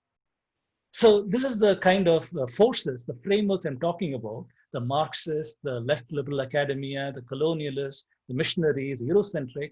They have defined a framework within which their voices are the only ones that are reliable and can be heard and are apparently logical and rational. And everything outside is irrational, cannot be used, fantastical, and so on and so forth. So to answer your question, it's the frameworks imposed on us. Understanding the frameworks allows us to break those chains. You can break those chains, set your mind free, and try to evaluate evidence as a thinking person, not bound by dogma or by received wisdom. That's what I'm hoping to accomplish in this course. Amazing, amazing. Thank you for filling out the survey. We had 80 people out of 110. I'm going to close that in a quick second. If you were able to get on this webinar, you'll be able to enroll in the course. The course is only $200. I put the details in the chat, the link. Please read up there. We have a few more questions, Professor Vedam. We had one comment that says, please keep it short, but I think people are interested. We still have 114 people. If questions are still coming, are you still willing to answer? Yes, I'm going to be here as long as this webinar is on. Okay, let's try to get through these questions. So are your conclusions accepted by Westerners? If not, how are they refuting it? Well, let me not go to the Westerners. Let me talk about India itself, NCRT. So I worked on the textbook revisions in the state of Telangana, where I've given several workshops, all-day workshops to the textbook directorate, as well as the textbook writers, professors, and so on and so forth. And I reviewed, along with the team, their 5th grade, 6th grade to the 10th grade, made several 150-page report on the recommendations and changes. And the directorate repeatedly called NCRT professors to come to the workshop so that they can also be a party to accepting or rejecting these changes. So she was even-handed. She called people who apparently were open to the idea of the Indic civilization and the so-called Marxists who were against the idea of the Indic civilization. And the amazing thing is the Marxist-leaning professors refused to engage. They refuse to engage. So the modus operandi is to ignore you. You don't exist. If you don't exist, I don't have to deal with what you're saying. So bottom line is, it is one of ignoring. You don't exist, your claims don't exist. And the few people who do engage have got questions, and genuine questions. How is it that we have so many claims? I gave some of those claims over there. We have so many claims, and how can what you're saying be true? So that is good. That means there's engagement. That means there is an attempt by people trying to reconcile. This is what I know, and this is what you're saying. Where does the thing fit? Do they even come together? And that's an attempt for a dialogue. But with the Marxists, there hasn't even been that opening for a dialogue. So no engagement. No engagement to the West or our Marxist professors. Well, Professor Vedam, I appreciate you engaging here and continuing to engage with all of us here. So from Prabhakarji, we have kind of 3 questions. And maybe I'll just ask them all together. So there have a thriving parampara of knowledge regarding India, while our civilizational memory is broken. And you're reconstructing, that phrase comes in. Is the anti-Brahminical movement also because perhaps Brahmins who had knowledge, were in a position to challenge this narrative? So I know you touched on this, and it's amazing how the shares of knowledge, traditionally, historically, have turned into the oppressors, while the colonizers and the conquerors destroyed all of our institutions of knowledge, and then say the people who are trying to share knowledge are the oppressors. I think it's just so amazing. That's my thought on it, but please, you're absolutely right with that observation. So we find the strange inversion of reality even in today's contemporary thinking, where somebody claims that there are people of peace, but you see there are people of very violent. You see some people claiming that there are people of love, but you see that there's only hatred for the other. So this kind of a reversal is very common in certain mind frames. And you see the same thing happening over here too. Whereas the reality has been that whether you go to the Upanishads or whether you go to the Puranas or anywhere, the prescription for a Brahmana has been poverty. You're supposed to have a life of poverty. You're not supposed to amass wealth. You're not supposed to amass power. This has been the prescription all along for who is a Brahmana, because the idea was, if you're going to be a custodian of knowledge, then you cannot be corrupted by wealth. Wealth is going to corrupt. You're going to have pleasure, entertainment, and so on. So in return for your abstinence, society will accord you the highest respect. So this is the traditional model that has been in India. There are some people who come and say, wait a minute, we have all these notions of kings giving the Brahmins 100 cows, 1,000 cows, and so on and so forth. Yes, there are such stories. But again, we have to ask the question, have there been instances of power by the Brahmins in terms of ruling a kingdom? Or have they been Shudra kingdoms? Or have they been Kshatriya kingdoms? So we need to ask these kind of questions. Wealth has been aggregated in the hands of the Vaishyas and the Shudras for the longest time. Power has been concentrated in the Shudras and the Kshatriyas for the longest time. And the Brahmins have been more or less the people referred to, but never in power or any such thing. In the European experience, the church controlled the minds and power, the Catholic Church especially, that controlled the minds, fortunes, destiny of people. They would prescribe what can be read, what cannot be read, what is blasphemy, how they will try to kill you if you do something else, and including the taxes that you will pay. The peasants were suppressed by these people, and they were basically illiterate people with poverty, disease, and other such things. The Dark Ages, right? They had bubonic plagues, they had all kinds of things because they had lost sight of rationalism until they had touch with ancient Greeks who were rational and logical with their contact with ancient India. Europe was okay. But after the conquest of Greece by Romans in 145 BCE, the downfall started. But the Romans were still okay because they adopted the Greek gods, they were fine. But after Constantine adopted Christianity in the Council of Nicaea, 330 current era, it was a downhill all the way. Immediately they went into Dark Ages, and they did not get out of Dark Ages till the so-called Reformation. What is a Reformation? It was something going against the tyranny of the church. Whether it was Martin Luther or the others, they were going against the tyranny of the church and trying to bring in an independent kind of thinking. Of course, they were also fundamentalists in a different kind of way. It coincided with the so-called Renaissance period. Renaissance period, I alluded to that. I said that Europe was backward, primitive, illiterate. The practice and the nobility of Europe in the 10th century, 9th century, 11th, 12th, 13th was to send their eldest son to Spain, Muslim Spain, to learn at the feet of the Moors.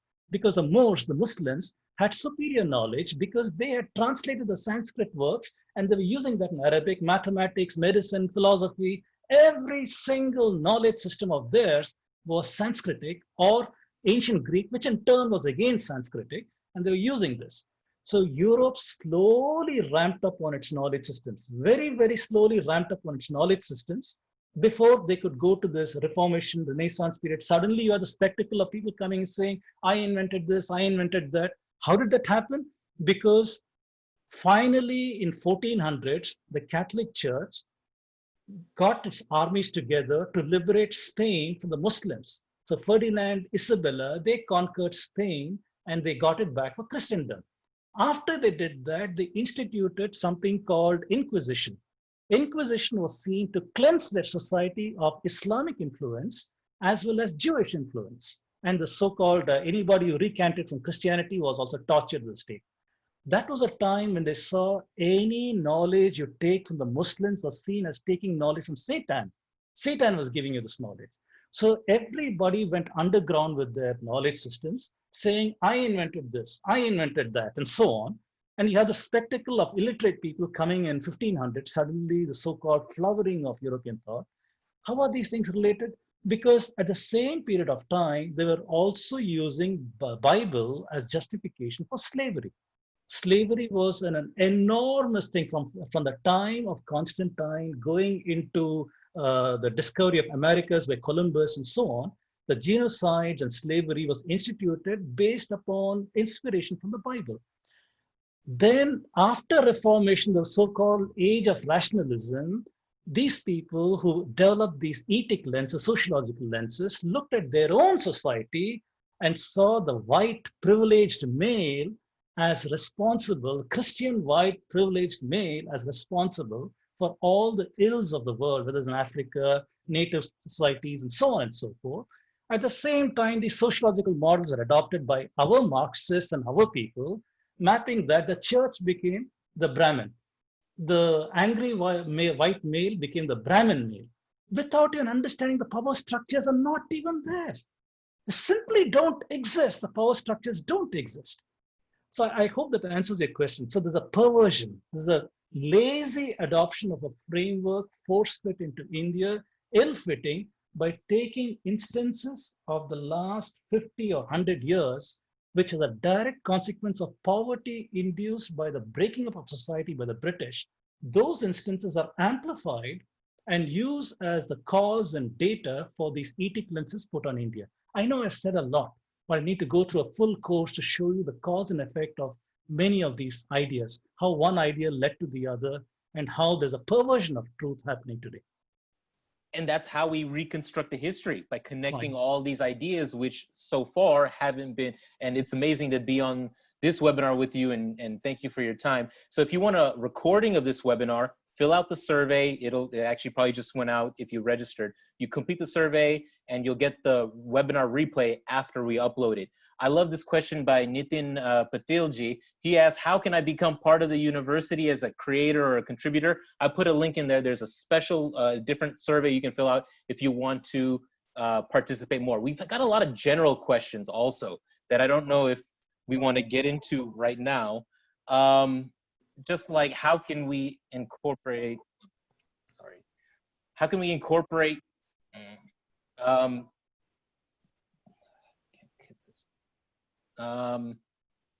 so how do we incorporate this, these Hinduism, Vedic study, and Indian education system? How can we partner with Hindu schools and colleges to offer summer and weekend courses?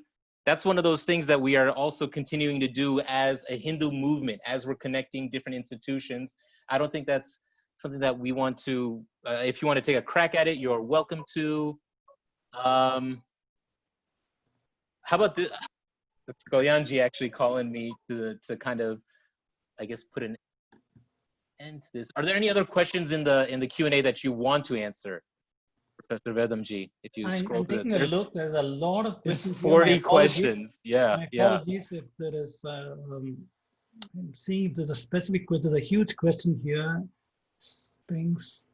Communication, ancient systems of knowledge are developed by blacks and the ancient systems. So the question on the Sphinx from DP to all participants on connection between Africa and ancient India. Well, yes, one cannot say that the ancient world entirely thrived in isolated communities. In fact, my early talks do show the impact of Indic thought on several communities, the Mitannis, the Hittites, the Canaanites, and other people. It also, on the Egyptians in addition, it also shows the presence of trade links from India to Africa, various parts of Africa. So very definitely, yes, there have been exchange of ideas, there have been contact and such things. Here's an interesting one. How do you see the Puranas? As historical compilation, or is it a mix of stories, knowledge, and history? Exactly as you proposed. So the Puranas have a structure. The structure for Puranas, I already said, cosmology, genealogies of man from earliest times to kings and so on and so forth, going on to stories. These stories encode wisdom.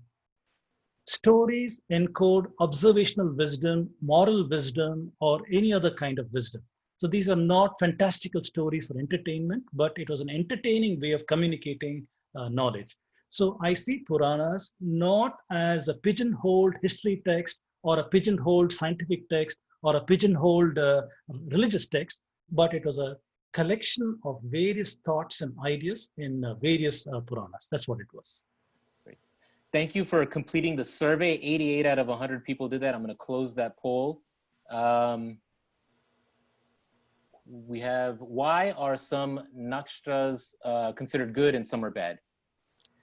Okay, that is a very Yeah. generic question. That's a very generic question.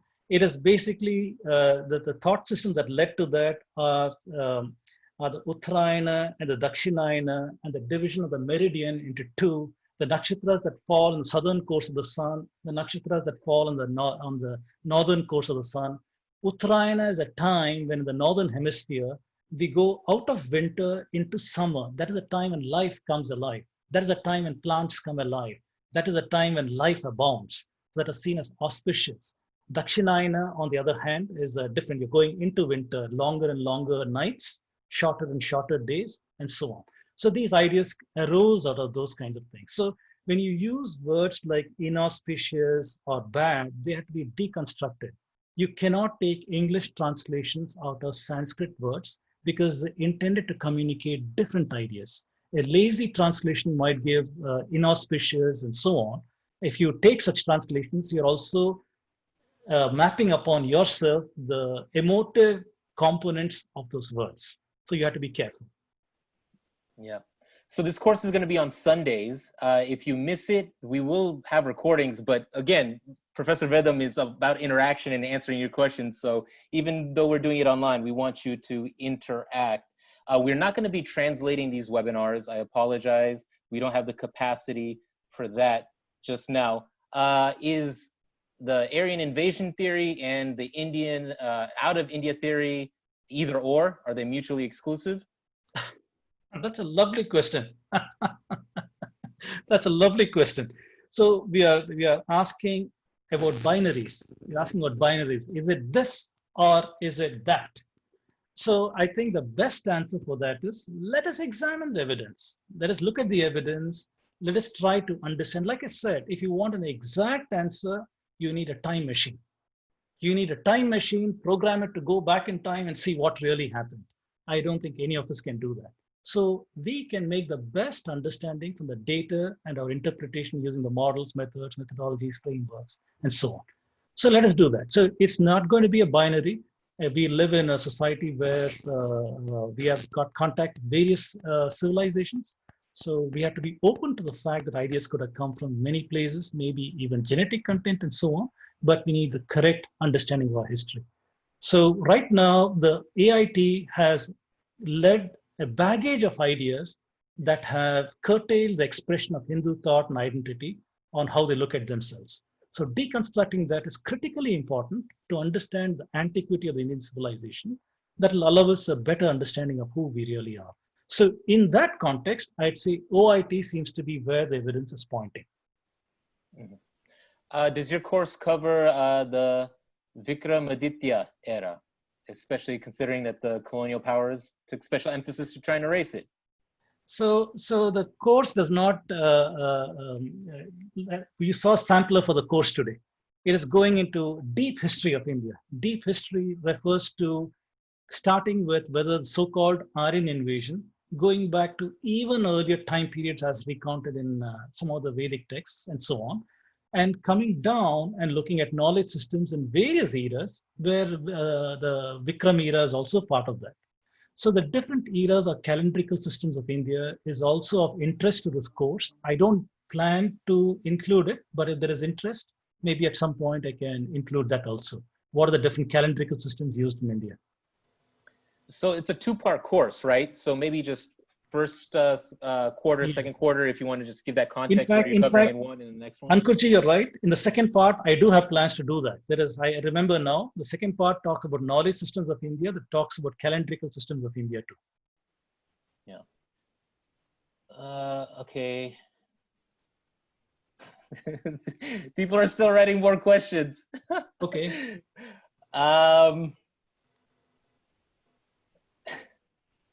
Didn't the German Indologist Schlegel propose that Mahabharata is the Aryan-Dravidian fight? Well, yes, there are a lot of claims. When you see things like this, take them as claims. And so you have to now see on what basis are those claims made. And you have to deconstruct the methodology, the data, the conclusions, the frameworks. That's exactly what we're doing in the course. That's exactly what we're doing in the course. So whenever you see a claim, you will have the frameworks to analyze, deconstruct, make a critique of that, without blindly accepting it because a German said that, it must be true. We will not go there. So Double G is kind of asking, can you elaborate on how this could be applied to daily life? What aspects of the course, or how does it apply to daily life? This is kind of a big question, but to me, I think, right, it informs who you are and where you're going. But if you have a particular angle on this, and maybe the details of the course and how it would apply to daily life. I think the fundamental issue is, why do we even care? Why do we care to know who we are? Because the missionary is going to come and tell you that you are Aryans and Dravidians. All these guys in the south are Dravidians. Then the geneticists will come and say, RNA, it's there in the North Indians, not in the South Indians. That's proof of invasion. And the Caldwell and others will come as evidence of Southern Indians who have been subjugated. So what is going to happen is the following. If you remember a little something called Rwanda, very, very recently, the church went in over there, and the Hutsi tribe and the other tribe, the Tutsi tribe, they went and told them that these guys are northerners, Africans, more fair-skinned, and they are invaders into your society. And you guys are darker people. You are the original inhabitants of this land. And that kind of a thinking that the church introduced led to a genocide. Millions of people were killed over there. Closer to our own times, we see the civil war in Sri Lanka. In Sri Lanka, the same Aryan Dravidian rubbish was internalized by them, the Sinhalese people and the Tamilian people over there. And that led to several hundreds of thousands of people killed over many years. So this kind of a framework is taking place right now in Tamil Nadu. Tamil Nadu is going through a separatist movement, primarily driven by the Dravidian Christian movements, by the vested interests over here, who are trying to, the Dravidian parties and so on, who are building up this whole narrative of we are a separate people, we are a separate race, we have a separate history, you are an invader, and these kind of things. So why should you care? Because if you're living in Chennai, if you're living in Tamil Nadu, if you're living in India, be aware that the potential for civil war is very great. If not today, it could happen in the next 10 years, 20 years, 30 years. So never underestimate how a false idea can be amplified by a powerful forum such as the Catholic Church. The church can amplify ideas tremendously and make these things happen.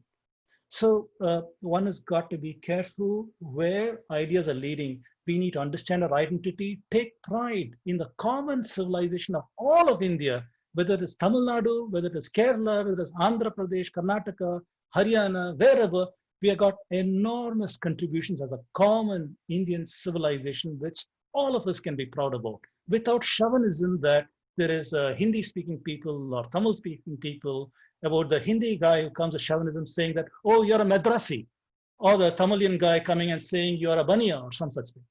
So we need to put aside the chauvinisms that have been imposed by the frameworks put on our thinking, and so that we understand who we are. We have a common identity, common history, common heritage, tremendously lot to be proud about.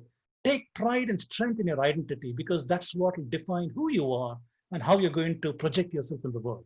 If you don't know that, you'll be kicked around by everybody who will shame you, saying that, hey, you worship a rat, hey, you worship a monkey, hey, you believe in this rubbish, do you? And you won't have a word to answer because you've internalized all of this rubbish on yourself. But once you understand how to view your own civilization, the knowledge systems of your ancestors, you'll be empowered. With that empowering, you'll be a confident human being. So whether your children live in America or whether they are in India, you're empowering them. By empowering yourself, you're going to empower your children and the future generations to understand who they are. So that's what I hope this course can do. I'm empowered just by being here with you. I feel it. I think this is amazing. Just a few, we're getting to the end of this list. What is the difference in interpretation of the relation of Sanskrit to other Indo-European languages? Mr. John A. Melman says they do seem to be related, as shown in some of the images. Yes, undoubtedly, Sanskrit and several European languages are related. So there is a relationship. We can very easily pick up any book on linguistics, and there's enormous amounts of data, whether it is with Latin, Greek, or Dutch, or any language you take, there are relations. We know that. So the question comes now, what is the model that accounts for the similarity? Why the similarity, and what is the model? There are 2-3 models at work here. One model that talks about this Aryan invasion, we talked about that. There's another model that says there's a separate language family in India called Dravidians, and they're separate from the Sanskritic speaker. This is also a perversion of some of the realities that we have. So it comes hand in hand with that. So, but to answer your particular question, the whole of the movement of the Proto-Indo-European, remember I said there's an ancestral language called PIE. So there's an academically reconstructed notion to understand why these languages are related. So the notion is that 4000 BCE, there were people living in Central Asia, Caspian Sea, Black Sea, who spoke the so-called PIE, Proto-Indo-European language. And their invention of the chariot, domestication of horse, wild horse, invention of iron swords, that led them to migrate throughout the world. And that led to the European people, and on this side to the Northern Indians. This is the narrative that goes. And so the similarity of language is because they have a common ancestor. And migrations or invasions caused the language to spread. That is the model. And we'll be critiquing that model in this course. Nice. This is dense stuff. As Professor Rhythm said, he prefers people have a bachelor's degree, have some experience in a college course.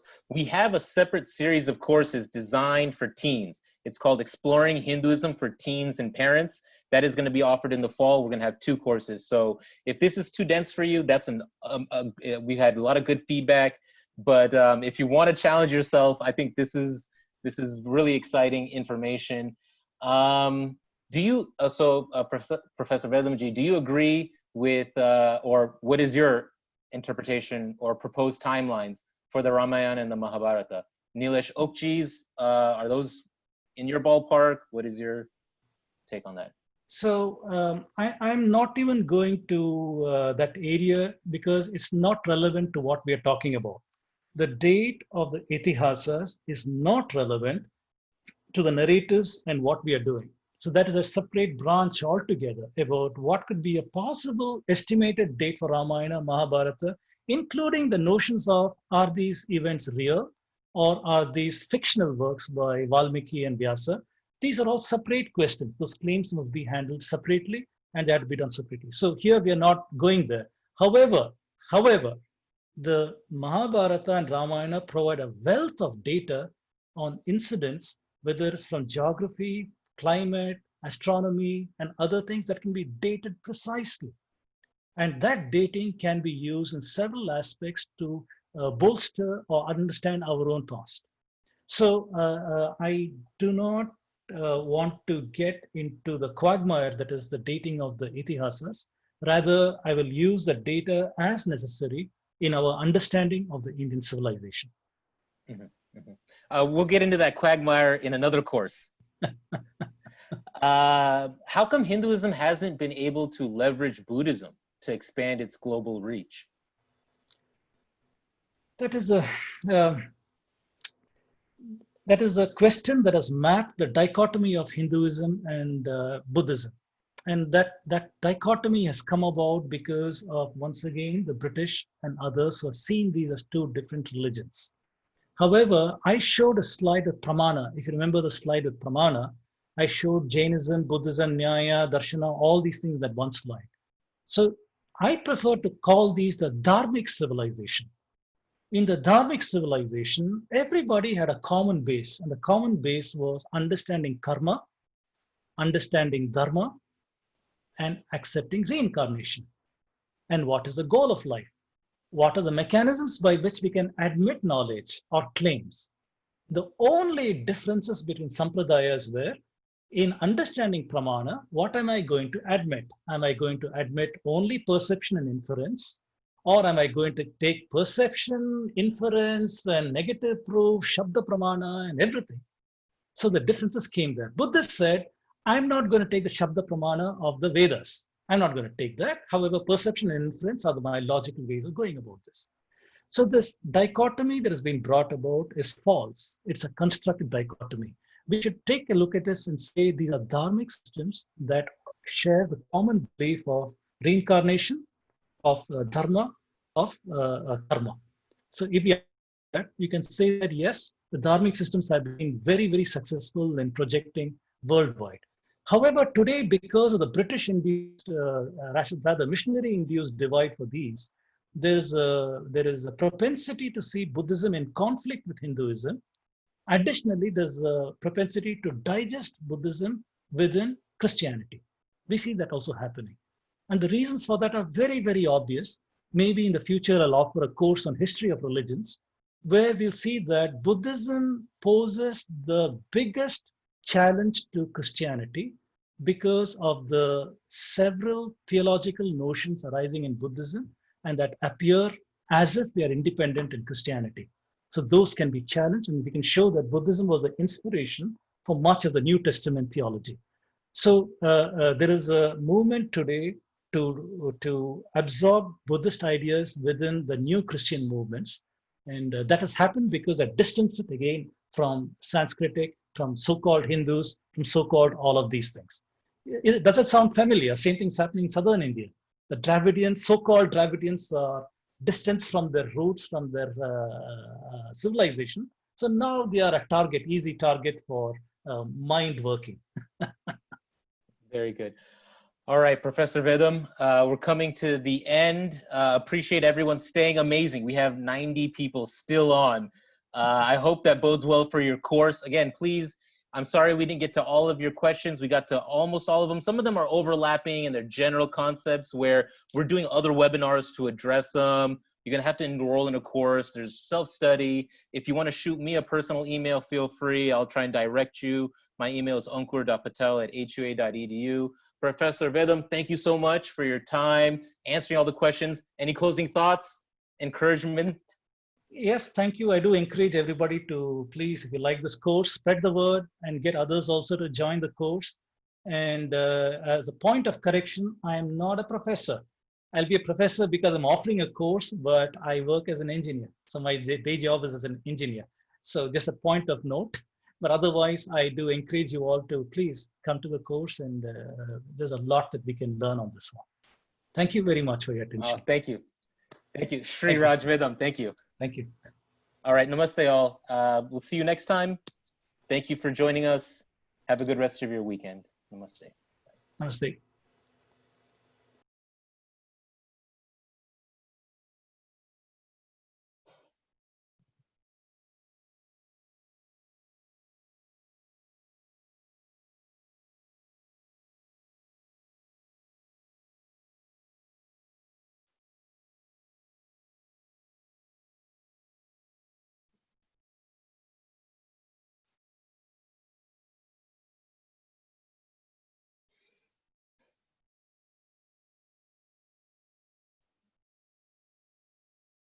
Madhuji, you had your hand up. I don't know if you want to type in the chat. I didn't see anything.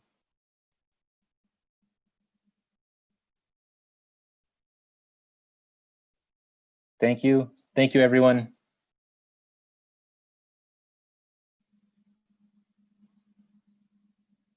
All right.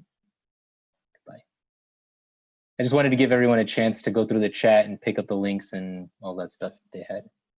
I hope to see you all in the future sometime. Goodbye.